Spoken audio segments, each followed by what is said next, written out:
Presiden RI Prabowo Subianto yang juga Ketua Umum Partai Gerindra berharap agar Made Mulyawan Arya atau Digajah bisa terpilih menjadi Gubernur Bali. Prabowo menyebut dalam memimpin Negara Kesatuan Republik Indonesia, NKRI ingin membentuk pemerintahan yang bersih sehingga membutuhkan bantuan kerja keras dari jajaran pejabat di daerah.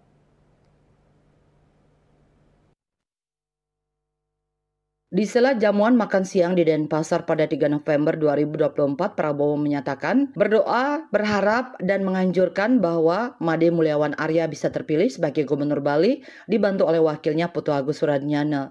Prabowo menyebut dalam memimpin Negara Kesatuan Republik Indonesia NKRI ingin membentuk pemerintahan yang bersih sehingga membutuhkan bantuan kerja keras dari jajaran pejabat di daerah. Jenderal Kehormatan Bintang 4 tersebut berharap masyarakat Bali memilih orang yang bisa diajak bekerja sama dan sudah dikenal hatinya, yaitu Digajah. Orang nomor 1 di Partai Gerindra itu juga meminta daftar nama calon bupati dan wali kota yang baik untuk Bali dan mengatakan akan memberikan anjuran dan doa yang sama agar terpilih di pemilihan kepala daerah atau pilkada serentak 2024. Karena itu sangat baik kalau dalam pemilihan gubernur yang akan datang, rakyat Bali akan memilih orang-orang yang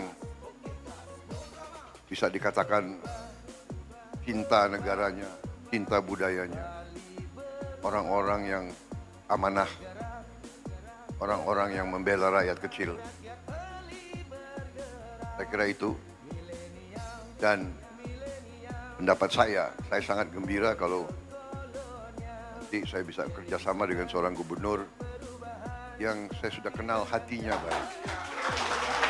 Saya kira saudara-saudara sudah mengerti maksud saya ya. Nggak perlu saya sebut langsung kan? Perlu? Perlu. Jadi saya berharap, saya berdoa, saya menganjurkan bahwa saudara Made Mulyawan Arya terpilih sebagai Gubernur Bali yang kedua. Dibantu oleh wakil ya, Bapak Putu Agus Suradnyana. Boleh kan? Saya berharap, masih boleh berharap, masih boleh berdoa, boleh, masih boleh menganjurkan. Baik, terima kasih.